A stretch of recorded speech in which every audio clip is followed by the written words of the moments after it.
Welcome to Pallavi TV. మనకు ప్రభుత్వ స్థలాలు కనిపిస్తే కబ్జా చేసేస్తారు. ఫస్ట్ చిన్న దర్గా కడతారు, దర్గాను మసీద్ చేస్తారు, మసీద్ చేసిన తర్వాత ఒక మదర్సా కడతారు, మదర్సా చుట్టూ కాంపౌండ్ వాల్ కడతారు, వీళ్ళుంటే కబరస్థాన్ కూడా ఆ ప్రాంతంలో కడతారు. సో ఇట్లాంటి సందర్భాలు అనేకం ఉంటాయి. కోర్టు కేసుల్లో లిటిగేషన్లో ఉన్న ల్యాండ్లు కావచ్చు, అట్లాగే దూరం ఇక్కడ ల్యాండ్ ఉండి ఆ ఓనర్స్ వేరే దగ్గర ఉన్నట్లు కావచ్చు. సో ఇట్లాంటి సందర్భాల్లో అన్ని రాష్ట్రాల్లో ఇదే పరిస్థితి. తెలంగాణలో ముఖ్యంగా హైదరాబాద్ లాంటి ప్రాంతాల్లో కూడా చాలా ప్రభుత్వ స్థలాలు ఇట్లా కబ్జాకు గురవుతూ ఉంటాయి. ఎందుకు అంటే ఒకసారి ఒక మతపరమైన నిర్మాణం జరిగితే దాన్ని తొలగించడానికి కోర్టులు కూడా వెనుకంజ వేసే పరిస్థితి ఉంటుంది. ఎందుకంటే ప్రజల మనోభావాలకు సంబంధించిన ఇష్యూ, మతం, దేవుడు, దైవం ఇట్లాంటివన్నీ. సో కాబట్టి ఈ యొక్క ఎమోషన్ను పట్టుకొని చాలా వరకు కబ్జాలు జరుగుతూ ఉంటాయి. సో ఢిల్లీలో కూడా, దేశ రాజధాని ఢిల్లీలో కూడా ఇట్లాంటి కబ్జా ఒకటి జరిగింది. సో ఢిల్లీ డెవలప్మెంట్ అథారిటీకి సంబంధించిన ఒక స్థలంలో అప్పటికే కబ్జా ఉంది, మసీద్ ఉంది. ఆ మసీద్ అనుకొని మళ్ళీ మన మదర్సా నిర్మాణం కోసం చుట్టూ కాంపౌండ్ వాళ్ళు కడతా ఉంటే ఏకంగా ఢిల్లీలో ఉన్నటువంటి బీజేపీ ఎమ్మెల్యే రంగంలోకి దిగి తానే స్వయంగా సుత్తె పట్టుకొని గోడలెక్కి కాంపౌండ్ వాళ్ళు బద్దలు కొట్టిన విజువల్ ఇప్పుడు సోషల్ మీడియాలో వైరల్ అవుతూ ఉన్నాయి. చూద్దాము ఒకసారి.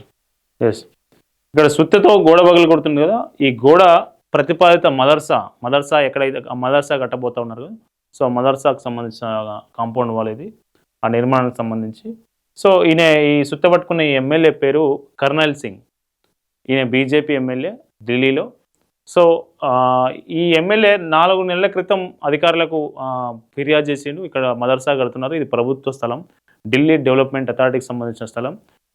ఈ స్థలం కోర్టు పరిధిలో ఉంది. కొన్ని లిటిగేషన్స్ కంప్లైంట్స్ వల్ల కోర్టు పరిధిలో ఉంది కాబట్టి ఇక్కడ మతపరమైన మదర్సా నిర్మాణం జరుగుతూ ఉంది, చుట్టూ కాంపౌండ్ వాళ్ళు కడుతూ ఉన్నారు, వెంటనే తొలగించండి అంటూ ఈయన అటు పోలీసులకు, అట్లాగే ఢిల్లీ డెవలప్మెంట్ అథారిటీకి, అట్లాగే local governance body Delhi municipal corporation కూడా ఈయన ఫిర్యాదు చేయడం జరిగింది. సో ఈ ఫిర్యాదు 4 నెలల తర్వాత కూడా ఆ ఫిర్యాదును పట్టించుకోలేదు, ఎవరు ముందుకు రాలేదు. సో 4 రోజుల ముందు మరొకసారి వార్నింగ్ ఇచ్చిన ఈ ఎమ్మెల్యే అయినా ఎవరు స్పందించకపోవడంతో నిన్న నేరుగా తన అనుచరులను తీసుకొని వచ్చి ఆ గోడ మొత్తం పగలగొట్టాడు. సో చూడొచ్చు, ఇది దానికి సంబంధించిన విజువల్.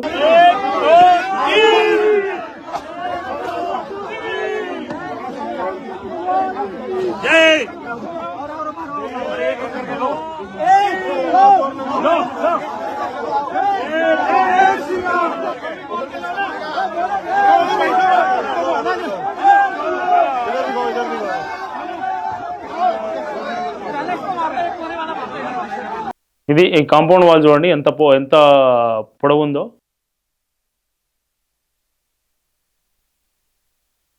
సో ప్రభుత్వ స్థలాలు ఉన్నవే కొంచెం అంటే ఆ కొంచెం స్థలాలను కూడా ఇట్లా కబ్జాలు చేస్తూ మతపరమైన నిర్మాణాలు కడతా ఉన్నారు. సో ఒకసారి మతపరమైన నిర్మాణం జరిగితే తమను అడ్డుకునే వారు ఉండరు అనుకుంటున్నారు కదా. సో కానీ ఎమ్మెల్యేనే నేరుగా రంగంలోకి దిగి अनलीगल ढांचा बन रहा था, मुझे भ्रमित किया गया, यहाँ के मौलवी ने भी मुझे भ्रमित किया गया। कुछ इन समाज के लोगों को ले आए, उन्होंने कहा जी हमारा कोई लेना देना नहीं है। जब मैंने 4 दिन पहले इस पर अपनी टीम लगाई, पता चला और मुझे बड़ा दुख हुआ, मस्जिद ही मदरसा खोल रही है। मदरसे ने इस ज़मीन पे कब्जा किया, अंदर मस्जिद के अंदर मदरसा चल रहा है। मैं मौलवी को 4 बार बोल चुका हूँ कि आप अंदर मदरसा ना चलाइए। मैं दिल्ली के अंदर अनलीगल मदरसे की दुकान नहीं चलने दूंगा और मेरी विधानसभा में अनलीगल ये ढांचे नहीं बन पाएंगे, ये चेतावनी। చూస్తున్నాం కదా ఆయన ఏమంటున్నాడో, నా విధానసభ పరిధిలో, నా అసెంబ్లీ నియోజకవర్గం పరిధిలో ఇల్లీగల్ మదర్సాలు ఉండడానికి వీలు లేదు. నేను ఇప్పటికే దీనికి సంబంధించి ఫిర్యాదు చేశాను, కానీ అయినా నిర్మాణం జరుగుతూ ఉంటే నేను కూల్చేసినాననే విషయం చెప్తా ఉన్నారు. సో ఇది ఈ ఇష్యూ మీద మీరు మీ అభిప్రాయాల కింద కామెంట్ చేయండి. చూస్తూనే ఉండండి పల్లవి.